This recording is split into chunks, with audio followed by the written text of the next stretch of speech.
وہ بھی اللہ کو ماننے سے انکار کرتا تھا۔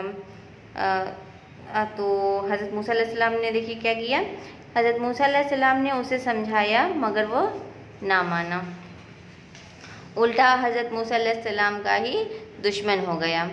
اللہ نے اسے دریائے نیل میں ڈبو کر مار دیا اور حضرت موسیٰ علیہ السلام کو بچا لیا۔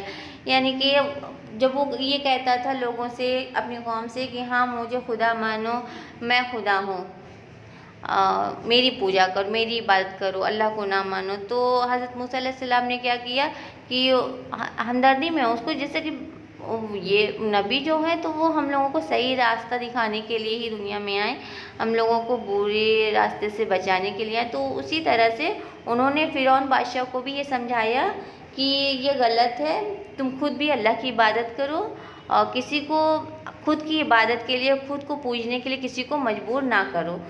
تو یہ ساری باتیں سن کر جو فرعون بادشاہ تھا اس کو اچھا نہیں لگا کہ دیکھو یہ مطلب مجھے کیا کہہ رہے ہیں، میں کیا چاہتا ہوں، یہ مجھے کیا سمجھا رہے ہیں، تو وہ جو ہے تو ان کو اپنا دشمن سمجھنے لگا۔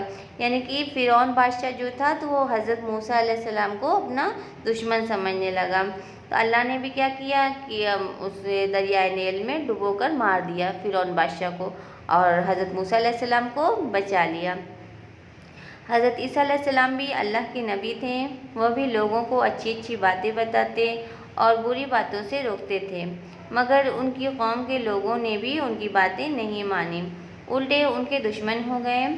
اللہ نے حضرت عیسیٰ علیہ السلام کو آسمان پر اٹھا لیا، یعنی کہ جس طرح سے نوح علیہ السلام، حضرت ابراہیم علیہ السلام، حضرت موسیٰ علیہ السلام، یہ لوگ جیسے دنیا میں آئے ویسے ہی حضرت عیسیٰ علیہ السلام کو بھی اللہ نے دنیا میں پیدا کیا، اور وہ بھی لوگوں کو اچھی اچھی باتیں بتاتے تھے کہ ہاں اللہ کے حکم کے مطابق زندگی گزارو، اللہ کو راضی کرنے کی کوشش کرو، اللہ کو خوش رکھنے کی کوشش کرو، اللہ راضی ہوگا تو ظاہر ہے کہ آپ جو چاہو گے وہ اللہ کو دے گا۔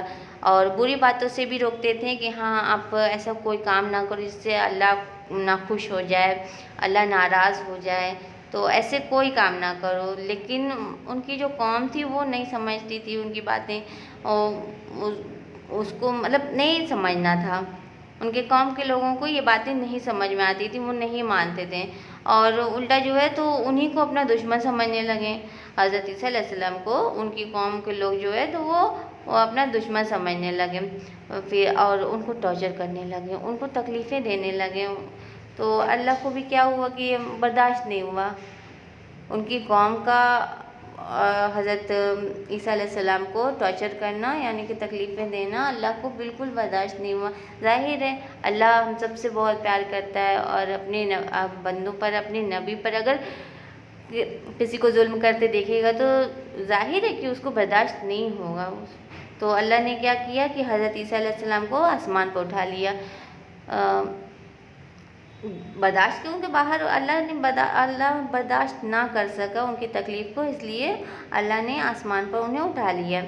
جیسا کہ آپ سب جانتے ہیں کہ حضرت عیسیٰ علیہ السلام کو زندہ اٹھایا گیا ہے آسمان پر، وہ ایک بار پھر سے دنیا میں آئیں گے اور اپنی زندگی کو اللہ کے حکموں کے مطابق دنیا میں گزاریں گے۔ ہاں یہ تو سبق آپ لوگوں کا ہو گیا کمپلیٹ، اور آپ سب نے اس سبق کو اچھے سے پڑھ لیا ہوگا امید ہے۔ اور آئیے اب جو ہے تو ہم ایکسرسائز آپ لوگوں کی کروا دیتے ہیں۔ یہ ساری ایکسرسائز جو ہے تو آپ لوگوں کی بک میں ہی رہے گی، ٹھیک ہے، آپ سب بک میں ہی کریے گا۔ چلیے آئیے کرتے ہیں۔ نیچے لکھے جملوں میں صحیح کے سامنے صحیح اور غلط کے سامنے غلط کا نشان لگائیے۔ نمبر 1، اللہ کے خاص بندے کبھی جھوٹ نہیں بولتے۔ یہ بالکل صحیح ہے، اللہ کے جو بندے ہیں خاص وہ جھوٹ نہیں بولتے ہیں، کیونکہ اللہ کو جھوٹ بولنے والے لوگ پسند نہیں ہیں، تو یہ سینٹنس جو ہے تو آپ کا صحیح ہے۔ نمبر 2، وہ خود بھی اللہ کے حکموں پر عمل کرتے ہیں، یعنی کہ جو اللہ کے نبی ہیں وہ ہم لوگوں تک اپنے حکم پہنچانے کے پہلے وہ خود ان حکموں کی تعمیر کرتے ہیں، خود اللہ کے حکم کو پہلے مانتے ہیں، اس پر عمل کرتے ہیں، تو یہ سینٹنس بھی جو ہے تو وہ آپ کا صحیح ہے۔ نمبر 3، سارے انسان ہمارے رسول صلی اللہ علیہ وسلم کی اولاد ہیں۔ نہیں، ہم سب تو حضرت آدم علیہ السلام کی اولاد ہیں، اور حضرت رسول صلی اللہ علیہ وسلم کی اولاد ہم سب نہیں ہیں، ہم سب ان کے امت میں ہیں، ٹھیک ہے؟ تو یہ سینٹنس آپ کا غلط ہے۔ نمبر 4، سارے مسلمان حضرت آدم علیہ السلام کی امت ہیں، یہ غلط ہے۔ ہم سب جو ہیں تو وہ حضرت آدم علیہ السلام کی امت نہیں ہیں، ہم سب حضرت محمد مصطفیٰ صلی اللہ علیہ وسلم کی امت ہیں اور حضرت آدم علیہ السلام کی اولاد ہیں، اس لیے یہ سینٹنس جو ہے تو یہ بھی آپ کا غلط ہے۔ باقی یہ سبق آپ لوگوں کا اب کمپلیٹ ہو گیا ہے، باقی کا آگے کا جو سبق ہے وہ ہم سب اگلی ویڈیو میں پڑھیں گے۔ آج کے لیے اتنا کافی ہے۔ السلام علیکم۔